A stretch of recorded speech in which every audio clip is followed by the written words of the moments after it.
नमस्कार दोस्तों, स्वागत है आपका हमारे चैनल पर। आज हम आपको एक अद्भुत और रहस्यमयी कथा सुनाने जा रहे हैं। यह कथा है देवी गंगा से जुड़ी, जिनकी महिमा और उनके प्रभाव से हम सभी परिचित हैं। लेकिन क्या आप जानते हैं कि गंगा ने अपने 7 पुत्रों को क्यों नदी में बहा दिया था और क्यों गंगा ने राजा शांतनु के साथ विवाह किया?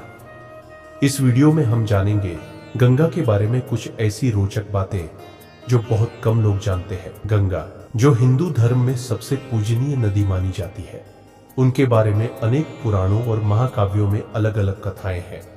आज हम आपको एक ऐसी ही कथा सुनाते हैं जो महाभारत से जुड़ी हुई है। प्राचीन समय की बात है, जब इक्ष्वाकु वंश के राजा महाभिष ने अनेक यज्ञ करके स्वर्गलोक प्राप्त किया था। एक दिन जब वह देवताओं और राजर्षियों के साथ ब्रह्मा जी की सभा में थे, वहां गंगा भी उपस्थित थी। अचानक गंगा के वस्त्र हवा के वेग से उनके शरीर से हट गए। सभी लोग उनकी ओर देखने के बजाय अपनी नजरें झुका लेते हैं, लेकिन राजा महाभिष उन पर दृष्टि जमाए रखते हैं। यह देखकर ब्रह्मा जी ने राजा महाभिष को श्राप दे दिया। उन्होंने कहा, तुमने गंगा का अपमान किया है, इसलिए तुम पृथ्वी पर जन्म लोगे। वहां तुम्हारा अप्रिय अनुभव होगा, और जब तुम गंगा पर क्रोधित हो जाओगे, तभी तुम इस श्राप से मुक्त हो सकोगे। ब्रह्मा जी के श्राप से राजा महाभिष ने पुरुवंश में राजा शांतनु के रूप में जन्म लिया। एक दिन शिकार करते हुए राजा शांतनु गंगा नदी के किनारे पहुंचे। वहां उन्होंने एक अत्यंत सुंदर स्त्री को देखा, जो कोई और नहीं बल्कि देवी गंगा थी। शांतनु उनके रूप और महिमा से मोहित हो गए और उन्होंने गंगा से विवाह करने का प्रस्ताव रखा। गंगा ने शांतनु से कहा, मैं तुमसे विवाह करूंगी, लेकिन एक शर्त है। तुम मुझसे कभी कोई सवाल नहीं पूछोगे और मुझे कभी नहीं रोकोगे।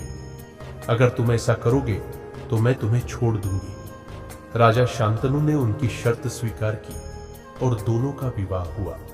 इसके बाद गंगा और शांतनु के घर 7 पुत्रों ने जन्म लिया। लेकिन अजीब बात यह थी कि गंगा ने सभी 7 पुत्रों को नदी में बहा दिया। राजा शांतनु यह देखकर बहुत परेशान हुए, लेकिन वह गंगा से कोई सवाल नहीं कर सकते थे, क्योंकि उन्होंने वचन दिया था। लेकिन जब 8वां पुत्र जन्मा और गंगा उसे भी नदी में बहाने लगी, तो शांतनु ने आखिरकार गंगा से पूछा, तुम ये क्यों कर रही हो? गंगा ने उत्तर दिया, राजा शांतनु, मैं देवनदी गंगा हूं। जिन 7 पुत्रों को मैंने नदी में डाला था, वे वसु थे, जिन्हें ऋषि वशिष्ठ ने श्राप दिया था।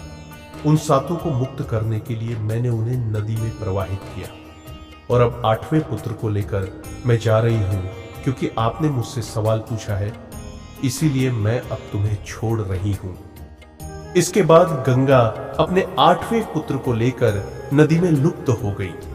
इस पुत्र का नाम था देवव्रत, और आगे चलकर वही महाभारत के महान योद्धा भीष्म के नाम से प्रसिद्ध हुए। भीष्म ने बचपन से ही वेदों का अध्ययन किया था और परशुराम जी से अस्त्र शस्त्र की शिक्षा ली थी। उनकी महत्ता महाभारत में हर किसी को याद रहेगी, क्योंकि वे एक महान धनुर्धर और धर्म के रक्षक थे। एक दिन राजा शांतनु ने गंगा नदी के किनारे देखा कि गंगा की धारा बहुत कम हो गई है और नदी में पानी बहुत कम रह गया है। तभी उन्होंने देखा कि एक सुंदर और शक्तिशाली युवक अस्त्रों का अभ्यास कर रहा था, और उस युवक ने अपनी बाणों से गंगा की धारा को रोक दिया। यह युवक और कोई नहीं बल्कि उनका 8वां पुत्र देवव्रत था, जो बाद में भीष्म के नाम से प्रसिद्ध हुआ। तो दोस्तों, यह थी गंगा और उनके 8वें पुत्र भीष्म की अद्भुत और रहस्यमयी कहानी। गंगा के बारे में ऐसी कई दिलचस्प बातें हैं जो हमारे धार्मिक और सांस्कृतिक इतिहास का हिस्सा है।